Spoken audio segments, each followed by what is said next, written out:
Welcome to a deep dive into one of philosophy's most challenging thought experiments, the trolley problem.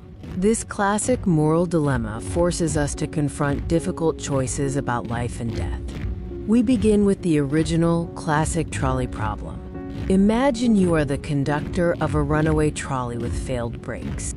Ahead of you on the main track are 5 workers. You can steer onto a side track where only 1 worker is located. Do you turn the trolley, killing 1, or do you proceed and kill 5? When presented with this dilemma, a handful of people would crash into the 5. However, the vast majority would choose to turn the trolley onto the side track, sacrificing 1 life to save 5.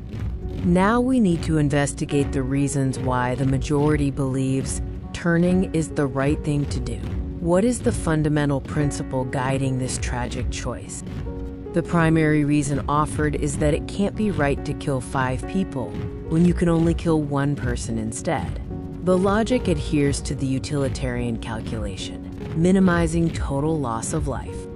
Some draw a parallel to events like 9/11, where those who intervened to save more lives were regarded as heroes, reinforcing the principle that in a tragic circumstance, it is better to kill 1 so that 5 can live.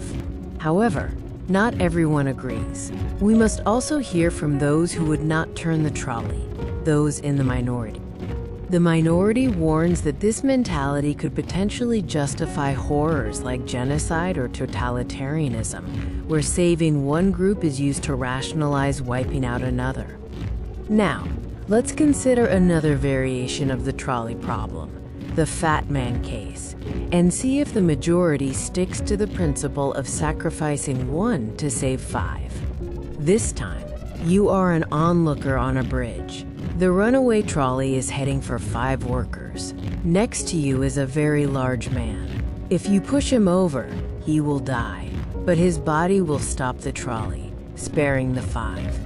When asked how many would push the fat man over the bridge, the answer dramatically shifts. Most people would not push the fat man. This introduces a critical question. What happened to the principle that better to save 5 lives even if it means sacrificing 1? The one that almost everyone endorsed in the first case? We need to reconcile the logic. Why is it morally acceptable to turn the trolley and kill 1, but morally unacceptable to push the fat man and achieve the exact same outcome, saving 5 lives by sacrificing 1? The key difference is the nature of the choice. Pushing the fat man is an active decision to involve a new person who is otherwise not involved in the situation at all. Conversely, turning the trolley involves parties who are already inherently involved in the original crisis. This distinction between active choice and inherent involvement is central to our moral intuitions. Our exploration of moral dilemmas. Today, we confront the stark contrast between consequence-based morality and categorical duties. We've previously discussed scenarios like the trolley problem, where we grappled with involuntary sacrifice versus direct action. Now, let's explore similar dilemmas in a medical context. Imagine you are a doctor in an emergency room facing a catastrophic situation following a terrible wreck.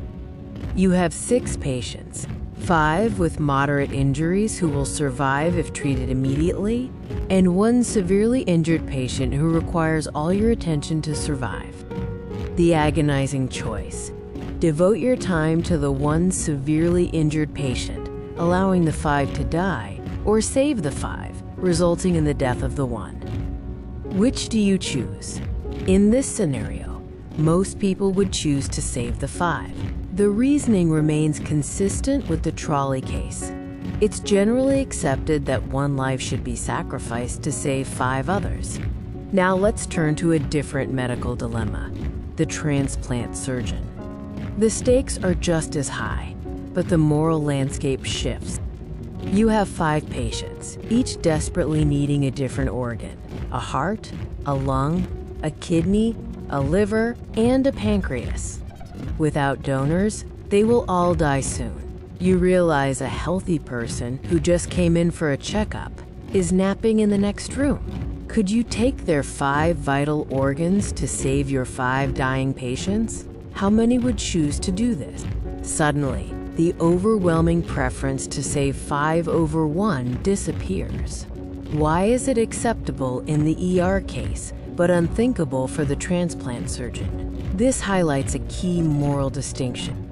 The way we responded to these dilemmas reveals 2 fundamental principles emerging in our moral reasoning.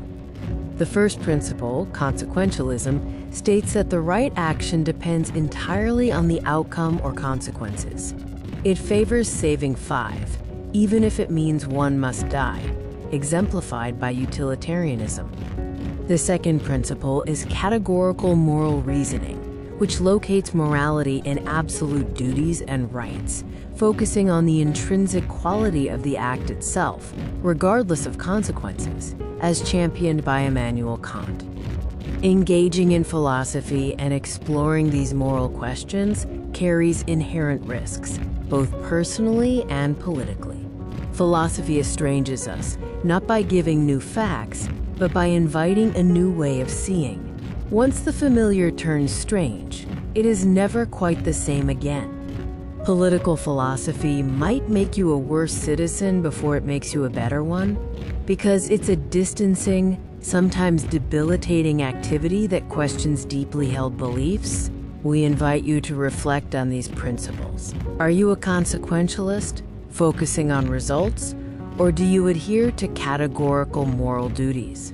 Continue this journey of self-knowledge.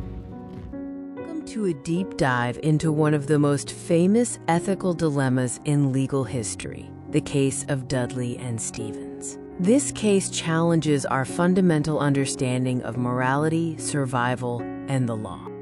The story begins with the Meanie Net, a yacht that foundered in the remote South Atlantic, leading to an extreme test of human nature.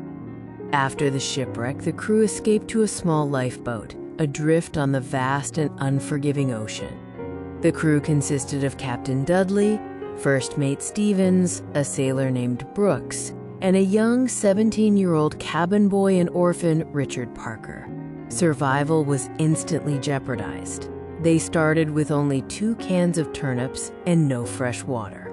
Their rations quickly dwindled.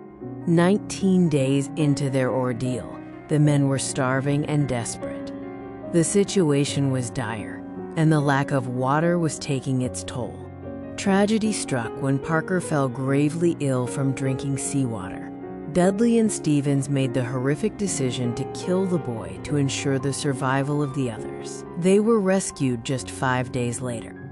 Upon rescue and return, the survivors faced a murder trial, thrusting their act into a profound moral debate. Was it permissible?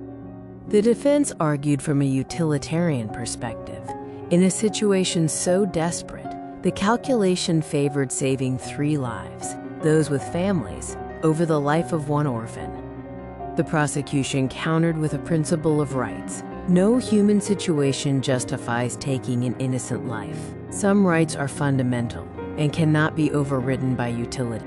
This case forces us to consider a fascinating twist. What moral work does consent do? Would it have changed the permissibility of the act? Many ponder if a, quote, fair procedure, like a lottery to determine who must die, or Richard Parker's explicit consent, would make the gruesome result acceptable. The core question is why consent is often the dividing line. Why does an agreement change an act from morally wrong to morally permissible? The case leaves us with 3 deep philosophical questions to explore. First, are there certain fundamental rights that every person possesses, regardless of the greater good or utilitarian calculation? Next, we will investigate these questions through the lens of utilitarian giants Jeremy Bentham and John Stuart Mill. Stay tuned for that discussion. Do not scroll. Stay with me for a moment. This message is just for you. Out of billions of people moving through their day, distracted and unaware, you ended up here at this exact moment. That is not an accident. 3 days ago, Something shifted in a way you cannot see but can feel. A change only you were prepared to recognize. Two people were meant to hear this and already turned away. But then there is you, the one who stayed. You were meant to be here. Lately, something has felt different. You have been carrying a feeling that you can't quite shake or explain. Your sleep hasn't been normal. You've been waking up at odd hours, noticing patterns you can't explain, or barely remembering a dream that left a lasting impression. You carry a feeling that something is about to change. This very moment is directly connected to that deep, persistent feeling. Let's talk about 3 days ago and the question that came from your heart. 3 days ago, you reached a point where everything inside you felt like it was about to break. You were at your limit. You didn't say much out loud, but in your heart you asked a silent question. If anyone could see you, if anyone understood, if any of it even mattered. That moment, that question in your heart, did not go unnoticed. Something heard you when you needed it most. Since that moment, things have been quietly aligning. Not loudly, not obviously, but in subtle ways.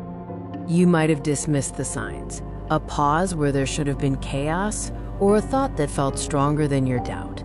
These were moments of alignment. The weight you've been carrying hasn't just been circumstances. It has been resistance, the kind that shows up when something within you is not ordinary. This resistance is the kind that tries to convince you to give up just before something vital changes for the better. But here you are. Despite the resistance and the breaking point, you are still standing, still searching, and still listening. This simple act of staying says more about your inner strength and character than anything you have been through. Right now, your presence in this moment proves how resilient you are. You possess an extraordinary perseverance. This is it. Right now, something profound is beginning to shift for you. The shift won't happen all at once, or in a way that overwhelms you. Instead, it will build quietly and steadily from within. You may not see the complete picture immediately, but you will feel it. Trust that internal feeling of change. Watch for the small signs, a conversation that comes at the right time, an idea that refuses to leave your mind, or a moment that feels small but carries monumental meaning.